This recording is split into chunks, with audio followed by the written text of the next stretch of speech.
Pallavi, this is such an intriguing story. Firstly, tell us about Amritpal Singh. Who is he? Sure. Firstly, thank you so much for having me here. And so Amritpal Singh is this charismatic, brash young man. He's from the Sikh religion, which is a minority religion in India. There's nearly 2% of them in India, which is around 20 million.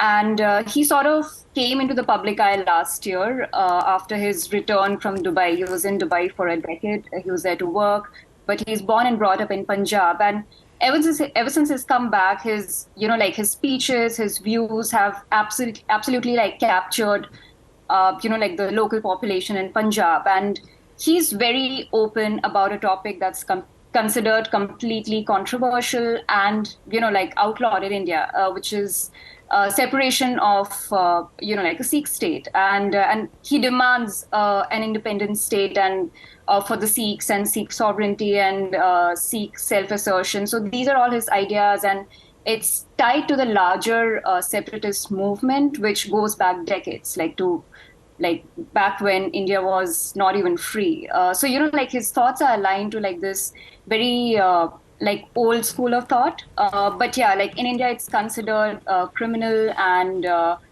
he's currently a national security threat. But yeah, over the last 1 year, he's sort of been mobilizing young people. And it's not just this, like he's also addressing a lot of social issues that are very unique to Punjab. Drug abuse is a big problem in Punjab. Unemployment is a big problem in Punjab, which is why most of his followers are young people. And does he have a lot of followers? Are police and authorities concerned that he might have quite a lot of backing? So yes, the police does. They allege that he has, like there's some foreign funding involved. But what we know so far is that Amritpal Singh was hugely popular on social media before he moved back to India. He was very active on Twitter Spaces. He was very active on Clubhouse, and he loved to engage with Sikh people. And most of his views were on Sikh assertion. So I guess, yeah, over the last 1 year, when he broke out into the scene, he became very public.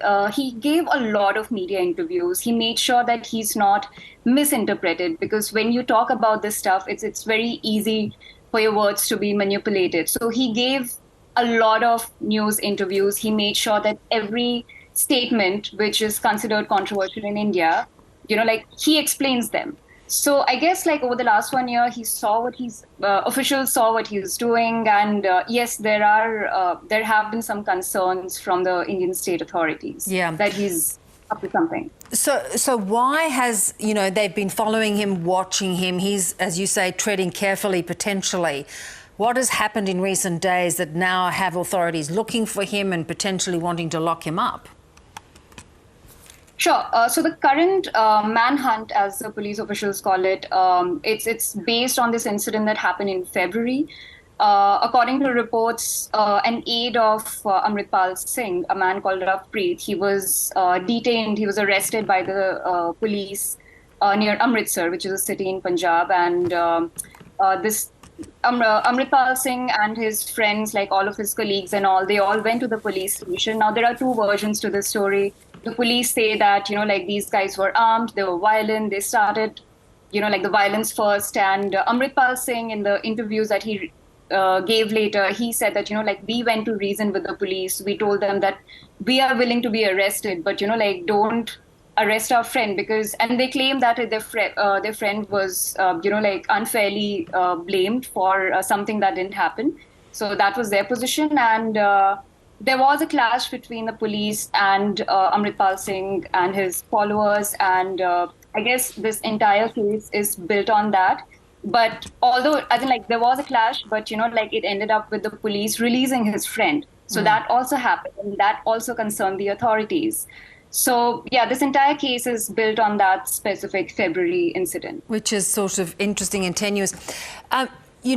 I guess there are concerns. People have said that Sikhs have been targeted.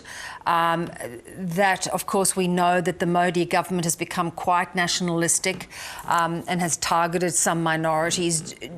Do you feel that this is a potential way of silencing him and his followers? So, as in, like, the Sikhs have suffered, like, they have a history of facing persecution and all forms of oppression, and it's not just the current government. It's been, like, successive governments. I mean, yes, one could say that this crackdown is a way to silence something that has just started. I mean, he was just starting out his groundwork in Punjab. So yeah, one would say that, like, it's a way to start it, but there is a history of, like, oppression in the community. Given that, like, this struggle for self-determination has been going on for very long, and there are reports by organizations such as Amnesty International and Red Cross that have found that, like, because of their demand, they've faced things like enforced disappearances, arbitrary arrests, and so on and so forth. And for the longest time, there was this massive fear towards the police in the state. And yeah, it seems like, like, Sikh people are coming out of it. But yeah, this was like a way to sort of silence them. Yeah, and it must be infuriating people if 30 million people have had their internet cut off as they try and track him down. Yeah, as in, some restrictions have been lifted, but a lot of protests are still happening. I was in touch with some of the people over there, and people continue to get detained. There are journalists who I interviewed, and they didn't want to be quoted out of security concerns.